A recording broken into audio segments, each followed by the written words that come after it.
السلام علیکم ورحمۃ اللہ وبرکاتہ۔ کل پی ڈی ایم کے سربراہی اجلاس میں رکن قومی assembly P T M Mohsin Dawar کے حوالے سے میں کچھ بیان جاری کرنا چاہتا ہوں کہ کل پی ڈی ایم کے اجلاس میں پی ڈی ایم کا سربراہ قائد جمعیت حضرت مولانا فضل الرحمن صاحب نے محسن داوڑ سے ایک سوال کیا کہ آپ کس حیثیت سے پی ڈی ایم کے اجلاس میں شرکت کرتے ہیں، کہ اس نے کہا کہ میں اپنی ذاتی حیثیت سے شامل ہوا ہوں اور اپنے ذاتی حیثیت سے شرکت کرتا ہوں۔ تو پھر مولانا صاحب نے کہا کہ آئندہ کسی بھی اجلاس اور جلسے میں زحمت نہ کیا کریں۔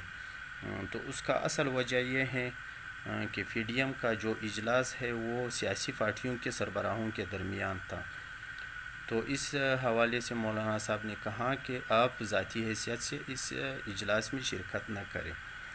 تو میں منظور پشتون کے حوالے سے یہ بیان بھیجنا چاہتا ہوں، سوشل میڈیا کے حوالے سے یہ بیان منظور پشتون کو بھیجنا چاہتا ہوں کہ منظور پشتون اس کا وضاحت کریں۔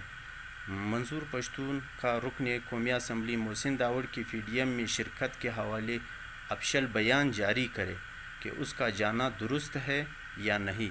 اگر اس کا جانا درست ہے تو پھر پی ڈی ایم کے اجلاسوں میں منظور پشتون خود کیوں شرکت نہیں کرتے؟ اگر اس کا جانا درست نہیں ہے تو پھر محسن داوڑ کس حیثیت سے پی ڈی ایم کے اجلاسوں میں شرکت کرتے ہیں، اور Mohsin Dawar P T M کے اعتماد حاصل کیے بغیر کیوں اس میں شرکت کرتے ہیں؟ تو پھر منظور پشتون اپنے کارکنوں کو پی ڈی ایم کے قائدین کے خلاف بیان بازی سے روک دیں، اور اس وقت پی ڈی ایم پر تنقید صرف اسٹیبلشمنٹ کی ضرورت ہے۔